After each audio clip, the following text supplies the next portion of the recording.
Hi everyone, and welcome back to another edition of Quarantine History. Today though, we're going to do quarantine geography because I would like to talk a little bit about the geography of Greece and more specifically the geography of all of those Greek islands that we all know and love. First, let's start with a little bit of general geography about where Greece is. Greece is a country in the southeastern Mediterranean. So the Mediterranean kind of forms the border between Europe to the north and Africa to the south. And that's where the tectonic plates meet. So the African plate sort of slips under the Eurasian plate all across the Mediterranean. And this was what gave Greece all of its islands. By some estimates, there are about 6,000 islands. Not all, of course, are inhabited. Some of them are just rocky islets or little, lumps of rock in the sea. There are over 200 that are inhabited, but they just dot the coastline from east to west and south as well.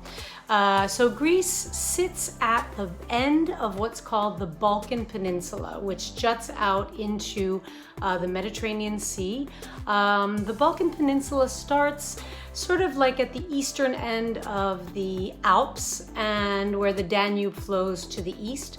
And then it continues on down. So the countries that are part of that Balkan Peninsula include the former countries of Yugoslavia. So Serbia, Croatia, Slovenia, Bosnia, all of these countries are part of the Balkan Peninsula, as are Albania, Bulgaria, Romania, and a little bit of Turkey, the European part of Turkey. And then Greece sits at the bottom of that Balkan Peninsula.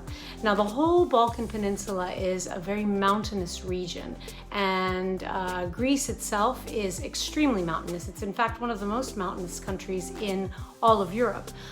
We just don't have high peaks like the Alps, but there's some that are almost there. The main mountains that run through Greece are called the Pindus Mountains, and those kind of come down. It's like the last offshoot of the Alps that run through the Balkans and then through the western part of Greece. Continental Greece is made up of the mainland part, and then the Peloponnese, which is the southern part of Greece. It looks sort of like an upside down hand or a leaf or something. It's where Sparta is and Corinth and some other big locations that you've probably heard of. But today I want to focus more on the islands because the islands are what draw, I think, most people to Greece. You've heard of islands like Mykonos, Santorini, Crete, and so on.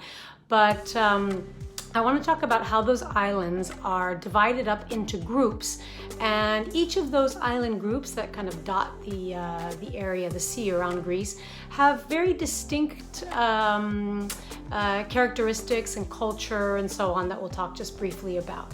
So looking at a map of Greece, you see that the sea surrounds it on three sides. Of course, it's the Mediterranean all around, but for geographical purposes, the Mediterranean Sea is called different things in different places. So, for example, let's start with the west coast of Greece. And the west coast of Greece is known as the Ionian Sea. And one of the main island groups is situated in the Ionian Sea, and they're called the Ionian Islands. It's a group of islands that sort of hug the coastline, the western coastline of Greece, and they're accessible, some by plane, the ones that have airports, others by ferry, and even one is accessible by land because there's a bridge that goes over to it. The most famous of the Ionian Islands, I would say, is Corfu, or in Greek we call it Kerkyra. And then further on down, there's the island of Zakynthos, which always tops the best beaches list of the world. And then another island that you might be familiar with, which is the island of Cephalonia. It's the biggest of the Ionian Islands. In Greek we call it Kefalonia. And it was the location of the filming of the film version of the book Captain Corelli's Mandolin. So if you've seen that movie or if you've read the book, that is the location of that. These Ionian Islands are very green compared to what you think of. I think what most people think of of Greek islands is sort of rocky with whitewashed houses and so on. These are not like that really. They're very green because this is the wettest part of Greece, the west coast. So during the winter months especially, they get quite a bit of rain, and so you'll see that the trees go almost right down to the sea in a lot of places, giving the sea just this wonderful emerald, almost turquoise color. The architecture of these places is also different from what you would think of as maybe traditionally Greek, and that is because of the Italian and specifically the Venetian influence in the islands. So I'd say that the architecture is a little bit more Italian than in a lot of other places in Greece. The Ionian Islands are also the ones that a lot of people like to go on sailing holidays to, because the sea is much calmer in the summer months. In the summer, we get that the wind coming up from Africa in other parts of the Mediterranean. In some places it's called the Scirocco. In Greek, we say the Meltemi, and it doesn't hit the Ionian Islands quite as hard. So that is a preferred destination for people who like to go on sailing holidays. Again, beautiful turquoise waters, lots of wonderful marine life. So some of these islands are sanctuaries for sea turtles, among other, sea life. So moving along from the west coast, we're going to go over to the east coast of Greece and to the part of the Mediterranean which is known as the Aegean. The Aegean Sea is the bit that sits between Greece to the west and Turkey to the east. And right in the middle of the Aegean Sea is a group of islands which is called the Cycladic Islands, or the Cyclades. You can hear the etymology of the word circle in that. So cycles, Cyclades. It's because all of these islands form have a circular formation. And they say that the islands are encircled around the sacred island of Delos. Delos was the birthplace in mythology of Apollo and his twin sister Artemis. But I think the most famous of the Cycladic Islands for people coming to Greece are, of course, the island of Santorini, and then the island of Mykonos. And Mykonos is actually right opposite Delos, this sort of central one of the Cycladic Islands. But of course, there are hundreds of other islands and islets in this island group of the Cycladic, which are worth visiting. So Paros and Naxos, Folegandros, Milos. Milos just incidentally happens to be the place where the Venus de Milo came from, and it's also an island that's got some of the best beaches in Greece. It's a volcanic island, really very special topography of that island. So these are the islands, the Cycladic Islands, that I think everybody has pictures when they think of Greek islands. They're the ones that are quite rocky, not a lot of vegetation on most of them, and they have those typical whitewashed houses gleaming under the Aegean sky, and a lot of blue domed churches or blue shuttered buildings. And I think that's what comes to mind when you think of Greek islands. So those are the Cycladic Islands in the middle of the Aegean Sea. Now we go a little bit north to their cousins, again in the Aegean Sea, and these are the island group known as the Sporades, or the Sporades Islands. And these are not so famous with foreigners. A lot of Greeks like to holiday there. They're again very accessible from land, from the east coast of Greece.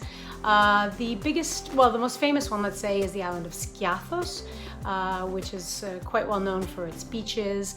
You may be familiar, if you've seen the movie Mamma Mia, with images of the island of Skopelos. And Skopelos is also a place where there's, again, just this fabulous marine life, and you can go scuba diving. In a lot of places you can go scuba diving if that's something that interests you. So those are the islands of the Sporades. They're a little bit greener than their southern cousins, the Cyclades, and even though they're in the Aegean Sea, they're a bit further north, so they get a little bit more rain, let's say, during the winter months. Now we move up again through the Aegean, up a little bit further north and to the east, and we have a group of islands which are larger islands, and those are the islands of the North Aegean Sea. These are islands that you may not be so familiar with. Recently, they've been in the news because they're very close to Turkey, and a lot of the refugees coming into Europe sort of came through these islands. But they're also obviously tourist destinations, but not solely reliant on tourism because they're larger. They've got some industry. There's university departments on some of these islands, and these are islands like Chios and Samos and Lesbos. Thasos. These are, if you look on a map, they're quite large. Some of them are very close to Turkey. In fact, from the beaches of Samos, for example, you can see Turkey just opposite. And those are, again, they've got a bit different. They're not. They've got some villages, obviously, that are kind of that typical whitewashed look, but also more diverse. Architecture, and they've got a culture and food traditions that are a little bit different from some of the other places in Greece, some of the other islands. So then we move a little bit south of the islands of the North Aegean, again hugging the Turkish coastline, and we get down to a long group of islands which are called the Dodecanese Islands. Now, Dodecanese means 12 islands, so it's a group of 12 islands. There are more than just 12, but those are the 12 main ones. The one that is probably the most familiar to most people is the island of Rhodes. Rhodes is one of the larger of the Greek islands. It's a premier, tourist destination. It's got a little bit of everything. It's got history. It's got wonderful beaches, great food.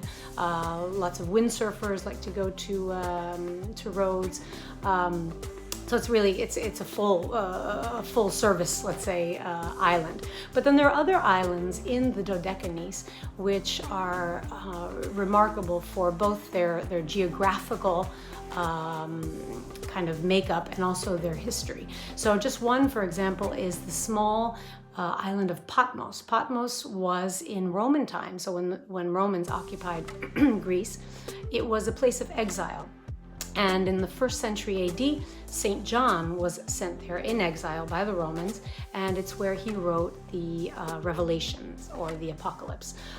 So it's a place of pilgrimage for Christians. But then there are other islands in that group as well, which are just beautiful. There are some that are volcanic, and you can visit, the craters of these volcanoes.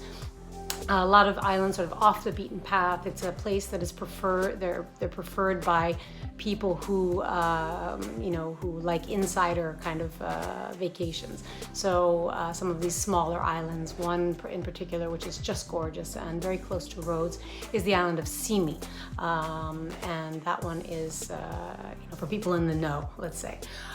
So those are the Dodecanese Islands, and as I mentioned earlier, Rhodes is the most famous, and it's got a very long history. And because of that, the different cultures that have passed through Rhodes, the architecture of the island is just stunning. So you have some places which are these typical whitewashed houses at the base of, let's say, an ancient acropolis. Then you've got Rhodes town, the main town of Rhodes, which was occupied in the Middle Ages by the Knights of St. John, who went on to be called then the Knights of Malta. And they left their mark in a magnificent medieval city, which to this day is one of the world's best preserved medieval cities. So it's something unusual for Greece. Most people, I think, consider Greece to be more of a place, of a destination to see ancient ruins and not so much medieval. But in Rhodes, you can see this magnificent city, which encloses the old city of Rhodes nowadays. So it's just all pedestrianized with loads of, cobblestone streets and shops and so on. So this is another of the Dodecanese Islands. Then moving away from the Turkish coast, we'll go to the islands that are the closest to Athens. And those are the islands of the Saronic Gulf. The Saronic Gulf is the sea, the bit of sea that forms the southern border of the city of Athens. And these islands, for the most part, are within that gulf. Some extend a little bit further out, but these are ones that you can just, go on a day trip if you'd like from Athens to visit. And one of them, the closest to Athens, is just about a half an hour by high-speed ferry is the island of Aegina. And Aegina is famous because it's considered to be the pistachio growing capital of the Aegean Sea. So the entire island is covered in pistachio groves, and you can buy, pistachio in all different forms, from just straight roasted pistachios to pistachios and honey and nougat and all kinds of delicious confections that they make with pistachios. The island of Aegina also has a magnificent Doric temple, which is it's called Afer, and it can be visited. It's up on a hill. It sort of forms a triangle. If you look on a map, on an aerial map, a triangle with the Parthenon of Athens and then the temple of Poseidon at Sumio. So it kind of was one of the corners of this triangular shape that was created in antiquity, so 2,500 years ago, more or less. I think, though, that the most famous and, of course, the most picturesque of the Saronic Gulf islands is the car-free island of Hydra. And Hydra is about an hour and a half away from Athens on a high-speed boat.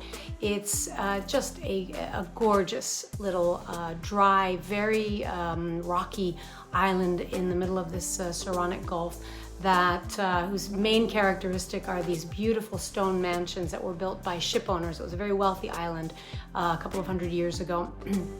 And so there were many stone mansions built. Nowadays they're covered in bright bougainvillea plants and with vistas out to the sea.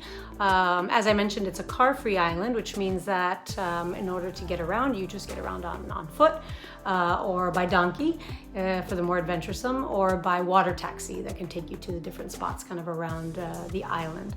And there are some other islands, of course, of the Saronic Gulf as well. They're beautiful. And a little bit different from the other island groups as well. There are a couple of islands that don't belong necessarily to any group of islands. For example, there's a long island that's just north of the region of Attica, which is where Athens is, and that's the island of Evia, which has a very long, illustrious history, so dating from ancient times.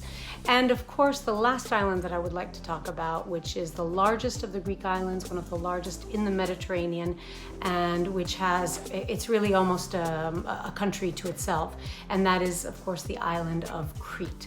Now, Crete, I will do another installment just about Crete, because it's got such a long history, and it really does deserve its own talk. But just a few things about Crete. Crete sort of is the southernmost part of Greece. It sits right smack in the middle of the Mediterranean. It's kind of equidistant from mainland Greece, from the north coast of Africa, from Turkey, and then a little bit further on is the Middle East. So it's had cultures coming through for so many centuries. Crete is the location of what is considered to be the very first European civilization, and that is the Minoan civilization. And it also gave birth to the legends that gave us the name Europe. So the word Europe in Greek is Evropi. It's a Greek word, and it comes from a Greek legend.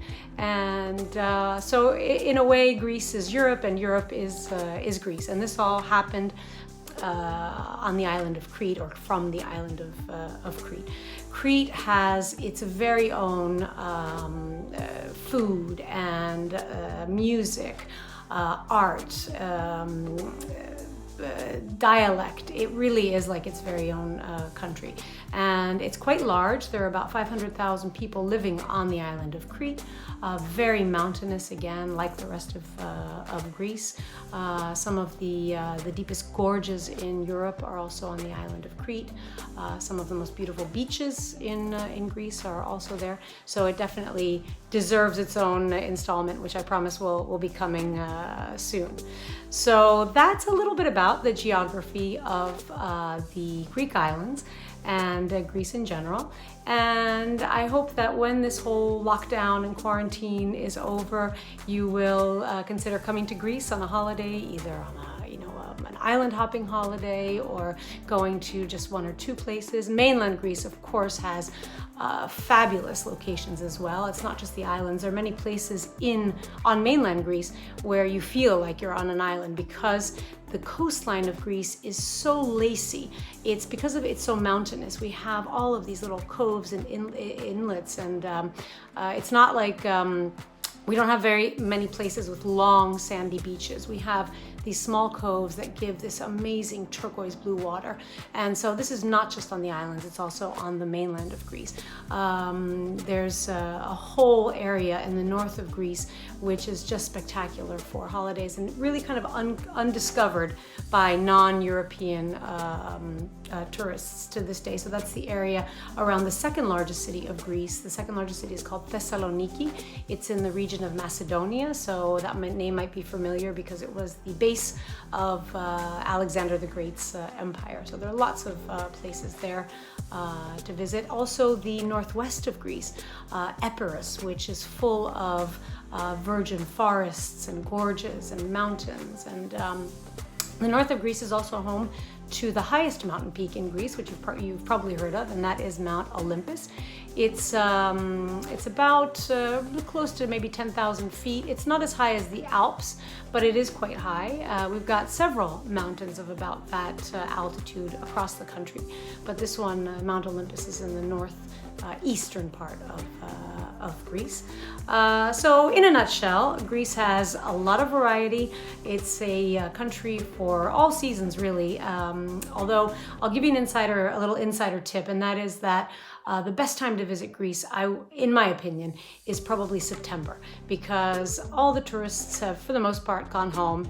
It's still hot, still can go swimming, and everything is just it's just calmer and more beautiful. But still, everything is open, so you can enjoy Greece really in any season. In the spring, it's beautiful too with the wildflowers. Greece has an abundance of wildflowers that you really can't find in other places. So the herbs and the flowers of Greek nature are something that are used both in medicine and for drinks, for teas and so on, things that you can only find specifically in Greece. So I hope to see you in Greece, and until the next installment, be safe, be well, and I will see you soon. Bye bye.